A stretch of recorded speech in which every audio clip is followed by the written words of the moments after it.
إن الحمد لله الذي نحمده ونستعينه ونستغفره ونؤمن به ونتوكل عليه ونعوذ بالله من شرور أنفسنا ومن سيئات أعمالنا من يهده الله فلا مضل له ومن يضلل فلا هادي له ونشهد أن لا إله إلا الله وحده لا شريك له ونشهد أن محمدا عبد الله ورسوله أرسله الله تعالى بالهدى ودين الحق ليظهره على الدين كله وكفى بالله شهيدا فصلى الله عليه وسلم تسليما كثيرا كثيرا. أما بعد فإن أصدق الحديث كتاب الله وخير الهدي هدي محمد صلى الله عليه وسلم وإن شر الأمور محدثاتها وإن كل محدثة بدعة وكل بدعة ضلالة وكل ضلالة في النار. قال الله عز وجل في كتابه الكريم بعد أن أقول أعوذ بالله من الشيطان الرجيم بسم الله الرحمن الرحيم والشمس وضحاها والقمر إذا تلاها والنهار إذا جلاها والليل إذا يغشاها والسماء وما بناها والأرض وما طحاها ونفس وما سواها فألهمها فجورها وتقواها قد أفلح من زكاها وقد خاب من دساها. رب اشرح لي صدري ويسر لي أمري واحلل عقدة من لساني يفقه قولي. اللهم ثبتنا عند الموت بلا إله إلا الله واللهم اجعلنا من الذين آمنوا وعملوا الصالحات وتواصوا بالحق وتواصوا بالصبر آمين يا رب العالمين.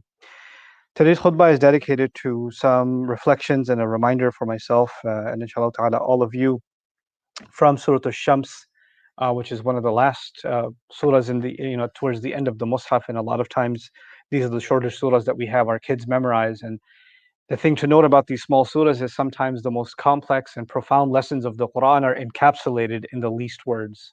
So you would think that in many ways the longer surahs have easier lessons and the shorter surahs have much more deep and profound lessons, which is why if you study classical tafsir, a lot more time and energy and really pages of paper are dedicated to the study of shorter surahs than they are by comparison to ayat of the longer surahs. And this is actually one of the most fascinating surahs of the Quran on the subject of ourselves.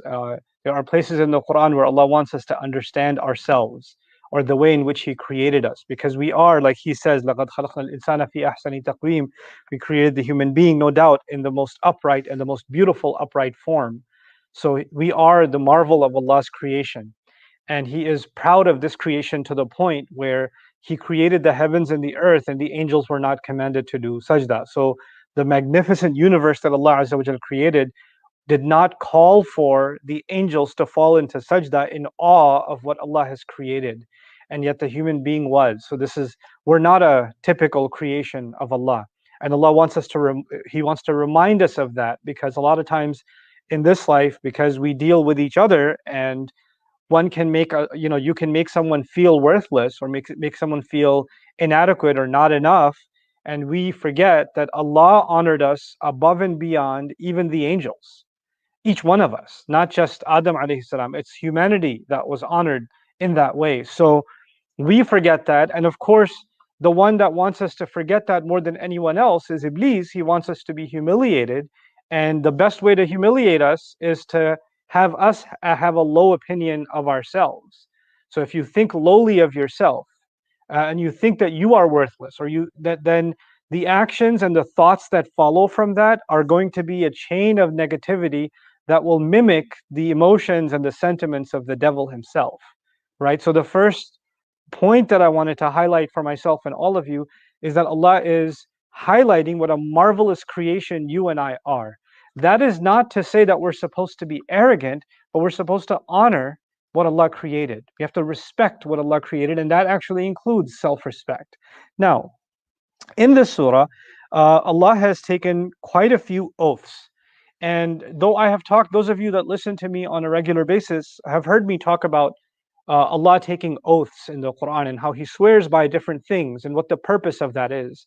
But just as a quick reminder, often oaths are taken by Allah because a way that the ancient Arabs used to talk is when they took oaths, it's like everybody around would drop everything they're doing and just listen to this, right? And the oaths were a way of, depending on what the oath was taken by, were a way of garnering more and more and more attention. In a sense, they were also giving kind of a hint as to what's about to be said. So if some ancient Arab before Islam came to the Arabs and got up on the mountain and said, "I swear by tomorrow morning," then everybody knew that he's got some very important news. It's an emergency. We better drop everything. And I bet the news has to do with what's happening tomorrow morning, right? So he hasn't told you anything yet. He just said, I swear by tomorrow morning. But that tomorrow morning is an indication, a hint at what's coming, right? So they say what you swear by, the muqsam bihi, and what you're going to talk about afterwards, the muqsam alayhi. So it's in English, it's simple. It's not that simple, but a way to think about that is the object of the oath and the subject of the oath are connected to each other, right? And so Allah took a number of oaths in this surah and then connected them to two realities.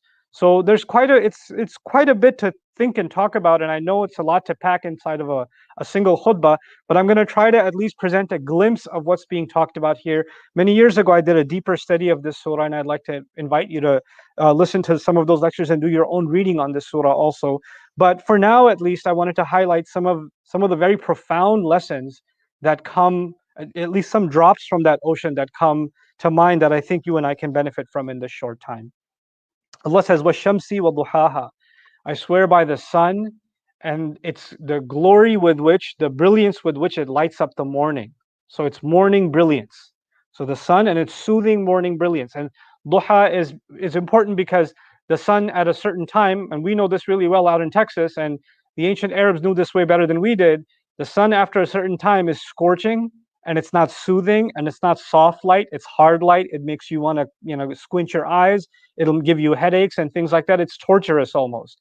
But there's a time of the morning where the light of the sun is actually pretty soothing, and it has a calming effect on your surroundings. Those of you that wake up early and then you go outside in that morning, the sky is never as soothing and as calming, and the environment isn't as serene as it is at that time. And Allah says, I swear by the sun, meaning the brilliant source of light, and that soothing environment it creates, that soothing soft light that it creates in the morning. Wal qamari idha talaha, and I swear by the moon as it follows it, when it follows the sun.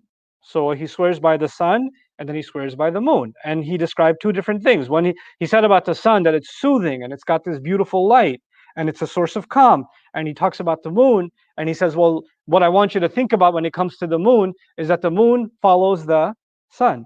And obviously it does so at nighttime, right? So we see, and the celestial bodies are doing their work, whether we can see them or not. But for the human eye, you could see that it follows, meaning the evening follows the day.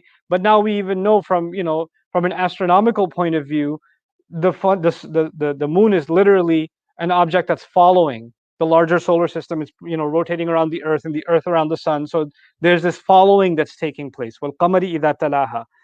It's also following it in a sense that the moon doesn't have its own light. The only way we can see the moon is that the sun shines on it, and that's why it's illuminated. So it's not a source of light by itself, it's reflecting its light, right? And that's going to be important as we read on. وَالنَّهَارِ إِذَا جَلَّهَا, and I swear by the day as it brings out the sun's brilliance. Meaning, the sun itself is brilliant, but we wouldn't appreciate the magnificent power of the sun if we didn't see things look glorified, look illuminated because of the light of the sun.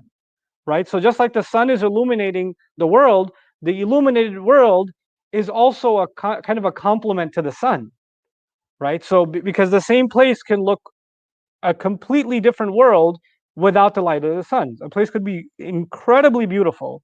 And recently, my family and I took a trip to Colorado, just a road trip. And in the daytime, the valleys and the trees and the mountains are so beautiful. And as Maghrib starts coming in, the same place becomes terrifying.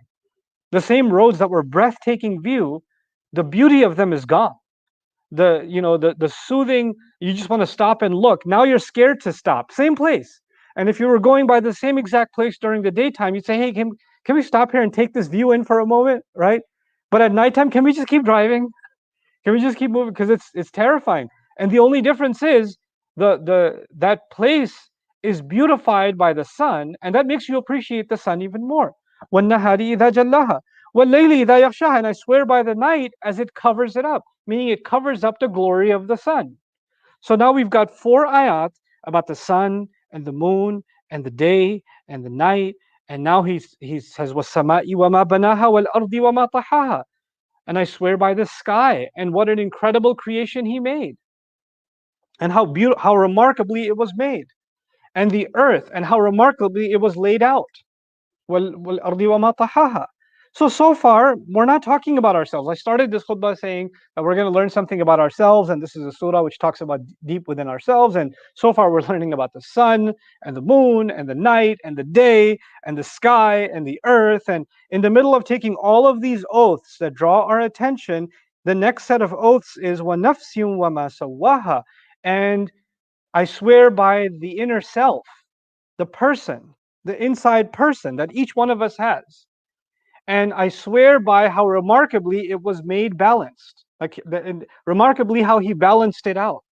Balance means there are opposing weights or opposing forces that need to get balanced. Now, if you take a step back, the sun and the moon create a kind of balance in the sky. The day and night are a kind of balance. The sky and the earth function in balance and they work with each other. Without the sky, the earth couldn't exist. Right? So they're interdependent, or especially the earth, dependent on the sky. So after describing all of that, look at this balanced universe around you. He says, and by the way, there's a universe inside you that's also balanced. There's this world I created outside that's balanced, and there's a world inside that's balanced. And there are other parallels also. Because we are going from celestial bodies and an observation about the outside world and the sky and the horizon and the earth, and all of a sudden we're talking about something going deep inside ourselves. It's as if Allah is describing that there is a world inside of us, and it functions. Some of its mechanics, some of its mechanisms are a lot like what you see outside in what Allah made. So there is a brilliant light inside ourselves too.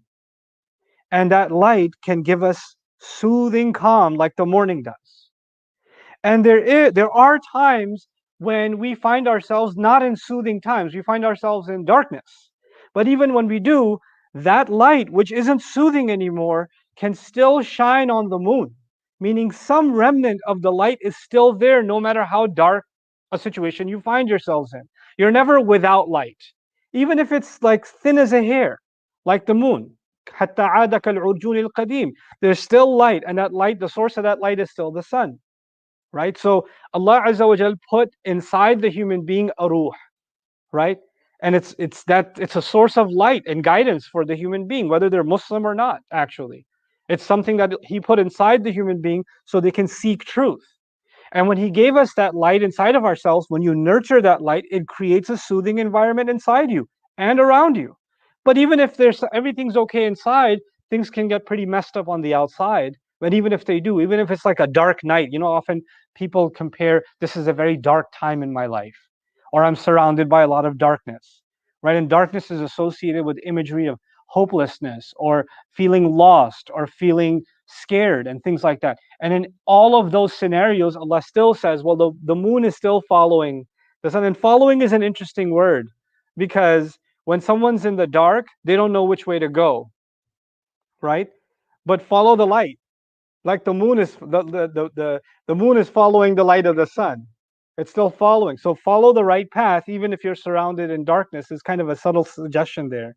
And then the idea that this light inside us makes everything around us beautiful. Following Allah's guidance, following Allah's light actually gives tajliya, gives glory, makes beautiful the life in this world. But then there are times, there are elements of the night that can make you, because the moon can be hidden by clouds, right? It can be hidden by clouds, and the night can cover up the sun, and you might not feel like there's any light, even though it's there, even though that it exists. So human beings are struggling between light and darkness. And that struggle, we're reminded of that because Allah created the night and day constantly struggling. And it's as if Allah is constantly reminding us of the war happening inside ourselves between light and darkness. And then He says that this nafs that He made with these, He put inside us a desire, a love to do the right thing, to do good. We want to be good. We want to do good. We want to help someone else. We want to make someone feel happy. We want to do the right thing. We want to be fair. all of those good drives are inside of us. We feel sorry for someone who's hurting. We want to be able to help their situation. These are all things that Allah put inside us. You didn't have to be taught those things. It's like the light of the sun. It's already there. It's already shining inside. But then there's this other selfish side. There's this side that has very intense negative feelings. It has things like anger and sadness and jealousy. It has things like regret and hopelessness. There's all kinds of negative feelings. And they're the opposite of light. And these two things, Allah did not create us that we can get rid of one or the other. Like, why can't we always have light?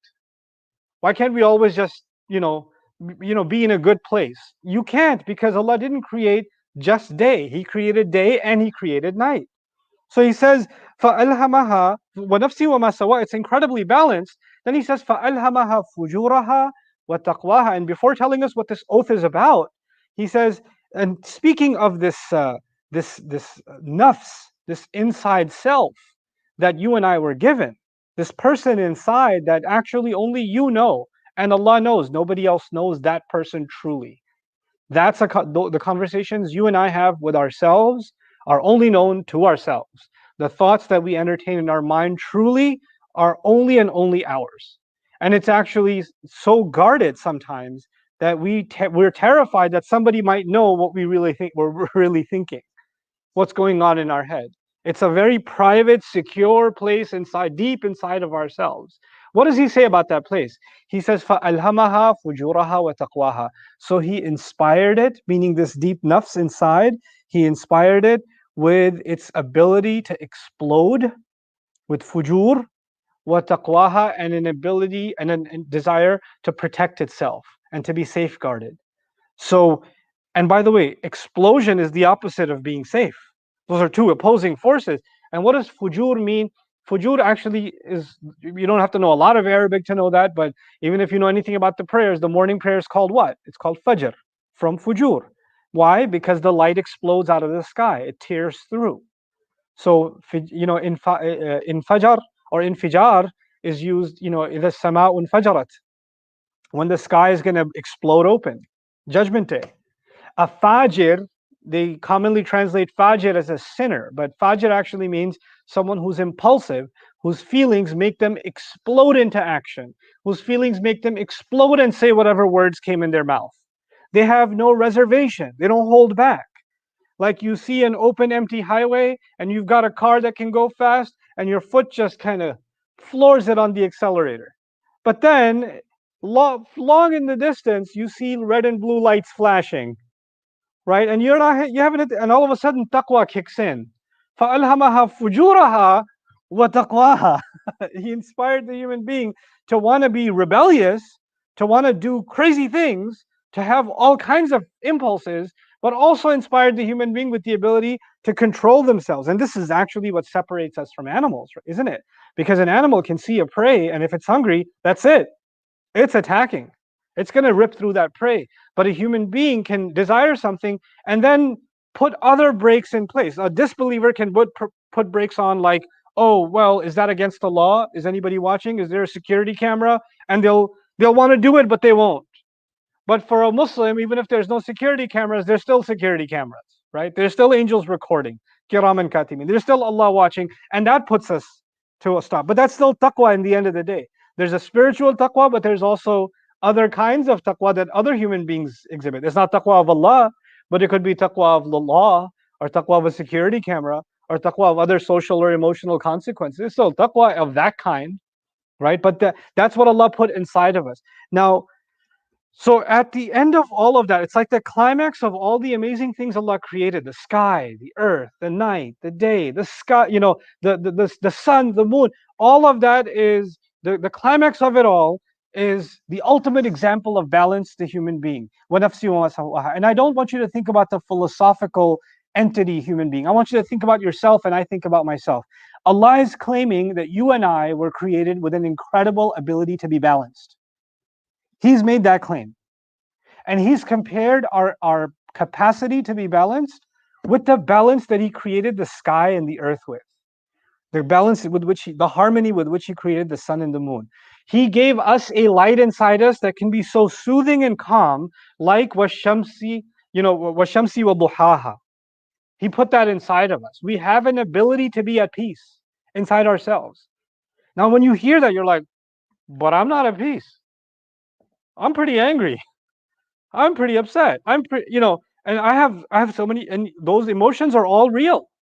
Those are darknesses that exist. But at the same time, Allah balanced that with an ability to find calm and to find yourself and to find your true nafs that is balanced. My late teacher, one of my late teachers, Dr. Isar Ahmed, rahimahullah, he used to say when he talked about the nafs in his study of Quran, when he wanted to help people and his students understand what nafs means, this inner self, he used to say, think of it as you are inside of you, there is a wild horse with no mane, no reins, no nothing. You're riding this wild horse and you're grabbing it by its hair and you're trying to control it. Even if you let go of it a little bit, it's going to run wild. It's going to trample over things. It's going to jump into a canyon. It's a very powerful horse that's inside. And that's actually kind of what a nafs is. It's fujur. It just wants to do whatever it wants to do. It has impulses. And we have to keep it restrained by our taqwa. Now, and if we don't, then who's running the show? If you don't hold this horse back, if you don't hold it back, then it runs wherever it wants to, and you follow. So you're no longer in charge in a crazy way. Your nafs is in charge. Your nafs is take a part of your nafs, the nafs that la ammaratun bisu, the one that keeps commanding you to do terrible things or say terrible things. It's in charge now, and you surrender yourself to it. And that's a scary place to be, because Allah describes, أَرَأَيْتَ مَنِ اتَّخَذَ إِلَهَهُ هَوَاهُ. Have you seen someone who takes their own inner feelings, what they desire, and turns them into their God? That doesn't mean that they worship. I've talked about that to you guys before. That doesn't mean they worship their desires. That means they surrender to them. Whatever their feelings tell them to do, they do. If their feelings tell them to say horrible things, they say horrible things. And even after they say horrible things, okay, fujuraha, but then there's taqwaha, right? Okay, I just said something horrible. I take that back, or I'm so sorry I said that, or I shouldn't have said that. Regret or remorse, or let's take it back. No, this horse is running wilder and wilder. So even after you say something crazy, instead of taking it back, yeah, I said it, well, I get to say that because I felt that way, and my feelings are real, and my feelings justify. Hold on a second. No, not you, not I, not anyone else. Not anyone else will be able to stand in front of Allah and say, I said this horrible thing, or I did these terrible things because I felt like it, because my feelings told me to. Obviously, every sin happens because of feelings. Obviously. And this is not for you to go criticize someone else or you to correct someone else. This is a reminder to me, for myself, and to you for yourself. What is it that Allah Azza wa Jal is going to ask us about? Inna sam'a wal basara wal fu'ada kullu ulaika kana anhu mas'ula. The hearing, the seeing, and the heart that loses control, the inflamed heart, they will all be questioned. Yes, you'll have overwhelming emotions, but were you able to have taqwa, or did you let them explode? Did you allow fujur, or did you have taqwa? Because I gave you the power to have both. فَأَلْهَمَهَا فُجُورَهَا وَتَقْوَاهَا. And now I come to the conclusion of these statements. What Allah Azza wa Jal says in the 9th and the 10th ayah of the surah, قَدْ أَفْلَحَ مَنْ زَكَّاهَا وَقَدْ خَابَ مَنْ دَسَّاهَا. And that's going to be the end of what I share with you guys. The person who was able to cleanse themselves, clean themselves. What does that mean? That this nafs, every time it heads towards something bad, it gets dirty. Every time it explodes with impulse, it gets dirty. Every time it follows its feelings, it gets dirty. And you have to clean it up and clean it up and clean it up. It's in nature, Allah Azza wa Jal did not create anything that stays clean on its own. You leave your car outside, it's going to get covered in dirt, even though you cleaned it. Allah made observations for us in nature for us to learn from them. You cannot keep a place clean unless you go back and clean it again and clean it again and clean it, because you have to dust it again. You have to organize it again, etc. Right? So, and if you leave food there and you say, oh, the food is clean and it's fresh or whatever, if you leave it there, it's going to get rotten. Then bugs are going to come. It's going to get dirty. Right? You're going to have to go through the process of cleaning. Allah says just like that, there's no such thing. Alhamdulillah, I accepted Islam and I made tawbah in 1983 and now I've been clean. Because I got cleansed up in 1980. No, don't work like that. You and I have to basically acknowledge that dirt keeps falling on our hearts, that the nafs keeps wanting to do bad. And sometimes it does bad and I don't even realize that it's done bad. And so looking at my own self, like nobody else, don't wait for somebody else to criticize you and me. Don't wait for somebody else to point out what we're doing wrong. How about I look at myself deeply and become my own greatest critic? You know, we're in a culture now where we are constantly trained to defend yourself, to justify yourself, to stand by what you feel, and not ever think of yourself as having done anything wrong. And we've created two extremes. Either I've done nothing wrong, the problem is with everyone else, or everything is wrong about me. I'm just a loser. I'm just going to hell anyway. Or I'm just a terrible person. I can't do anything right. What? Fujuraha wa taqwaha, man or woman. There's yes, you do good things, but that doesn't make you an angel. Yes, you do bad things, but that doesn't make you a devil. When you do good things, ask Allah to accept them and stay on a good track. But that doesn't mean you're immune from doing bad things. And when you do messed up things, that doesn't mean you became the devil. Stop beating yourself up. And that's also a kind of cop out, because then a person says, well, I'm messed up anyway, so what does it matter? Right? That's shaitan's line of thinking. No, Allah doesn't give us that. He says the person who's able to recognize one piece of dirt and clean it. And let me give you the analogy here now.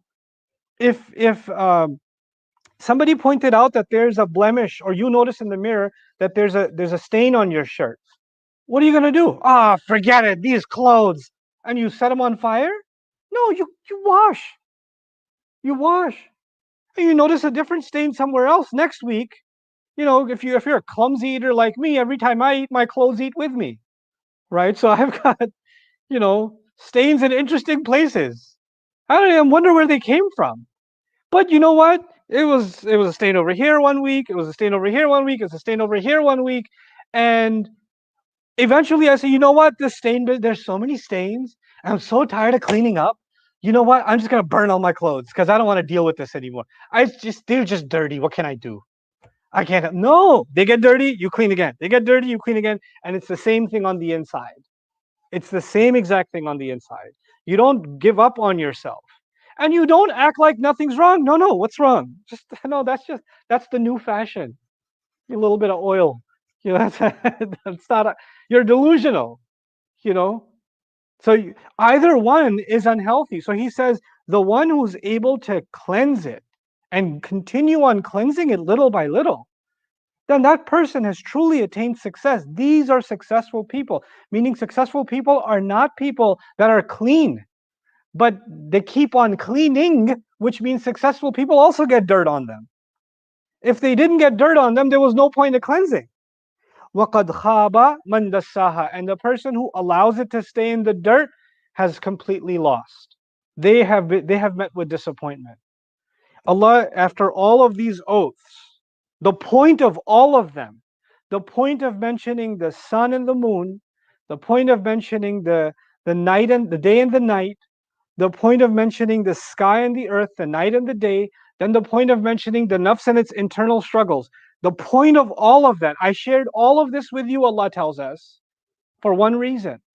Because you need to know that there will be dark times, there will be times where you're covered in darkness, and you'll have to cleanse that darkness off, the next day begins. And then darkness will come back, and you'll have to cleanse it off, and the next day begins. And this is a process you must engage in, and every time you forget this khutbah, this sermon from Allah Himself, this Surah Al-Shams, in case you forget, just look out your window. The sun should remind you. The night should remind you that after every night there's morning. The morning is cleansing the darkness of the sun. I need to cleanse myself. Isn't it incredible that we recite the word of Allah more loudly every time it's dark outside? The Dhuhr prayer, the Asr prayer are silent. Maghrib, Fajr, Isha, these are all when there's more darkness, we're more in need of light. And the sunnah of the Prophet ﷺ to recite those prayers loudly. Obviously, the congregational Jum'ah is exception because it's a congregation, it's loud. But and it's a reminder. The whole purpose of it is a larger gathering reminder. But it's all these teachings in our religion are there to protect our inner self, to recognize what's going on inside of ourselves. And I pray we don't become like the kind of people who are run by who we don't control our feelings control us. I pray that we don't become like those people, because those people truly have failed. May Allah Azza wa Jal make us strong and give us self-control and restraint and real balance inside of our lives, and help us carry good lives as believers and forgive our shortcomings. Barakallahu li wa lakum fil Qur'an al-Hakim wa nafa'ani wa iyyakum bil ayat wa dhikr al-Hakim. الحمد لله وكفى والصلاة والسلام على عباده الذين اصطفى خصوصا على أفضلهم وخاتم النبيين محمد الأمين وعلى آله وصحبه أجمعين. قال الله عز وجل في كتابه الكريم بعد أن أقول أعوذ بالله من الشيطان الرجيم: إن الله وملائكته يصلون على النبي يا أيها الذين آمنوا صلوا عليه وسلموا تسليما. اللهم صل على محمد وعلى آل محمد كما صليت على إبراهيم وعلى آل إبراهيم في العالمين إنك حميد مجيد. اللهم بارك على محمد وعلى آل محمد كما باركت على إبراهيم وعلى آل إبراهيم في العالمين إنك حميد مجيد. عباد الله رحمكم الله، اتقوا الله. إن الله يأمر بالعدل والإحسان وإيتاء ذي القربى وينهى عن الفحشاء والمنكر ولذكر الله أكبر والله يعلم ما تصنعون. أقم الصلاة إن الصلاة كانت على المؤمنين كتابا موقوتا.